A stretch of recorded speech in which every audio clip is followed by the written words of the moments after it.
بادشاہ خوش نہیں تھا، وہ خوش رہنا چاہتا تھا اور خوشی کی تلاش میں مارا مارا پھرتا تھا۔ اس نے خوشی کے ماہرین کی مدد بھی لی اور سیانوں، دانشوروں اور سمجھداروں کی پوٹلیوں میں بھی جھانکا، مگر خوشی کا فارمولہ ہاتھ نہ آیا۔ وہ ایک پہاڑ پر چلا گیا۔ پہاڑ پر ایک درویش رہتا تھا۔ درویش کے 2 مشاغل تھے، صبح صادق کے وقت مشرق کی طرف منہ کر کے بیٹھ جانا اور سورج کو آہستہ آہستہ افق سے ابھرتے ہوئے دیکھنا، اور اس کے بعد جنگل میں نکل جانا، سارا دن جنگل میں گزار دینا۔ بھوک لگتی تھی تو وہ درختوں سے پھل توڑ کر کھا لیتا تھا، پیاس محسوس ہوتی تو وہ ندیوں، جھرنوں اور آبشاروں کا پانی پی لیتا۔ درویش کے پاس رہنے کے لیے ایک کٹیا تھی، وہ رات کٹیا میں آ جاتا تھا۔ درویش کے پاس سردیوں کے لیے 2 کمبل تھے، گرمیوں کے لیے کھلا آسمان اور ٹھنڈی زمین تھی، اور کپڑوں کی ضرورت زائرین پوری کر دیتے تھے۔ درویش کے پاس اس کے علاوہ کچھ نہیں تھا، لیکن وہ اس کے باوجود خوش تھا۔ بادشاہ اس خوشی کی وجہ دریافت کرنے کے لیے درویش کے پاس پہنچ گیا۔ درویش نے سنا، کہکا لگایا، لکڑی کی کھڑامیں پہنی اور بادشاہ سے کہا، بادشاہ سلامت، میں اس کا جواب آپ کے دربار میں جا کر دوں گا۔ بادشاہ نے درویش کو گھوڑے پر بٹھایا اور دارالخلافہ آ گیا۔ درویش نے درخواست کی، آپ اب کسی ضرورت مند کو بلائیے۔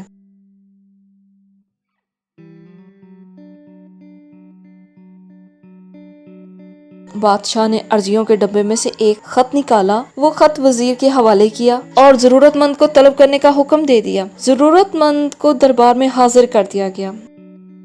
درویش نے بادشاہ کے کان میں سرگوشی کی، آپ حکم جاری کریں۔ اے ضرورت مند، تم جاؤ، میری سلطنت میں دوڑو، اور تم سورج غروب ہونے تک زمین پر جتنا بڑا دائرہ بنا لو گے، وہ زمین تمہاری ہو جائے گی۔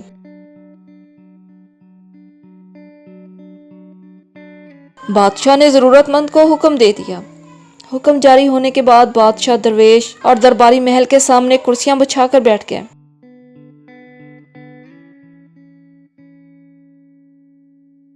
ضرورت مند کو لکیر کھینچ کر ایک مقام پر کھڑا کر دیا گیا۔ بادشاہ کا رومال ہلا اور ضرورت مند نے دوڑنا شروع کر دیا۔ ضرورت مند نے دوڑ کے آغاز میں وقت کو 2 حصوں میں تقسیم کر دیا، صبح سے ظہر تک آگے جانا اور ظہر سے مغرب تک واپسی کا سفر۔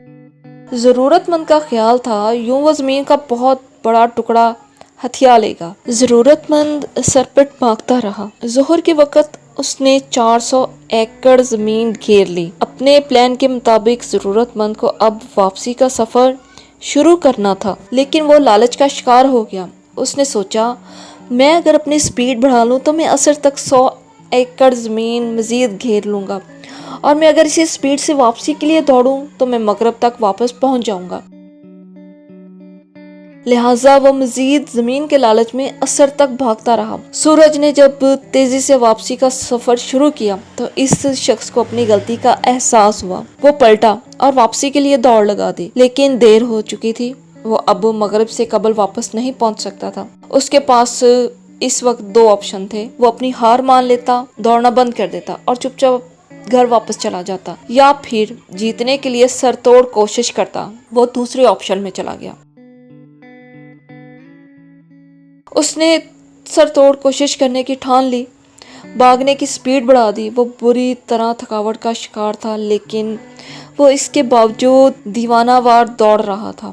وہ وقت پر پہنچنے کی کوشش میں اپنی سپیڈ بڑھاتا رہا، یہاں تک کہ اس کے پھیپھڑے پھٹ گئے، اس کے منہ سے خون جاری ہو گیا، لیکن اس کے باوجود وہ بھاگتا رہا اور بالآخر بادشاہ تک پہنچ گیا۔ لیکن گول پر پہنچنے کے بعد اس نے لمبی ہچکی لی، زمین پر گرا، تڑپا اور اپنی جان آفریں کے حوالے کر دی۔ وہ زمین جیت گیا تھا، لیکن زندگی ہار گیا۔ درویش اپنی جگہ سے اٹھا، زمین پر گرے شخص کے قریب آیا، ہاتھ سے اس کی کھلی آنکھیں بند کی، بادشاہ کو قریب بلایا اور اس بد نصیب شخص کی لاش دکھا کر بولا، بادشاہ سلامت، ہرس کے بیوپاری کبھی خوش نہیں رہ سکتے۔ یہ شخص مجھ سے بہتر زندگی گزار رہا تھا۔ میرے پاس کپڑوں کا 1 جوڑا، لکڑی کے جوتے، 2 کمبل اور 1 پیالے کے سوا کچھ نہیں۔ میں شہر سے کوسوں دور پہاڑ پر رہتا ہوں، پھل کھاتا ہوں اور ندیوں کا پانی پیتا ہوں۔ میں خوش ہوں، کیوں؟ کیونکہ میں لالچ نہیں کرتا۔ جب کہ آپ میرے مقابلے میں اس شخص کی اثاثے دیکھیے، یہ شخص مجھ سے 1000 درجے بہتر ہوگا۔ اس کے پاس مکان بھی ہوگا، بیوی بچے بھی، کپڑے بھی، سواری بھی، دال اناج بھی اور زمین جائیداد بھی۔ لیکن یہ اس کے باوجود زمین پر گر کر مر گیا۔ کیوں؟ کیونکہ یہ اپنے اندر کے لالچی انسان کو قابو میں نہیں رکھ سکا۔ یہ دیوانہ وار خواہشوں کے پیچھے بھاگتا رہا۔ یہ کبھی کسی کو درخواست دے دیتا اور کبھی آپ کو عرضی بھجوا دیتا۔ قسمت نے یاوری کی، اس کی لاٹری نکل آئی۔ آپ نے اسے زمین گھیرنے کی اجازت دے دی، یہ بھاگا، لیکن اس کا لالچ بھی اس کے ساتھ ہی دوڑ پڑا۔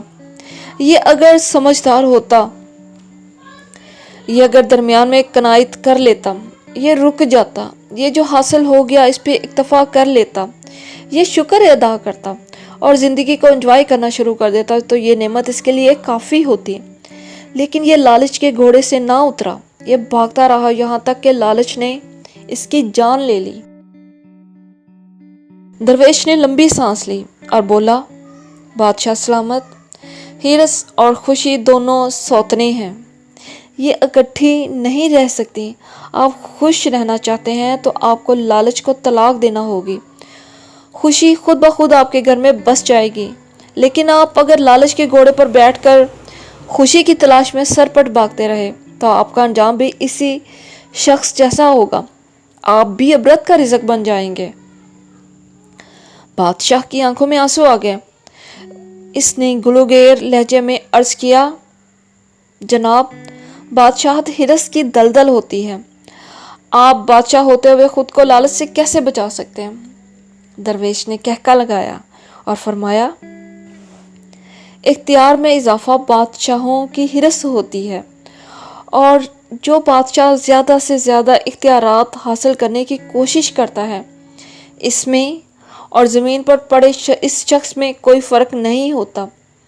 آپ اختیارات سمیٹنے کی بجائے اختیارات بانٹنا شروع کر دیں، آپ کو خوشی مل جائے گی۔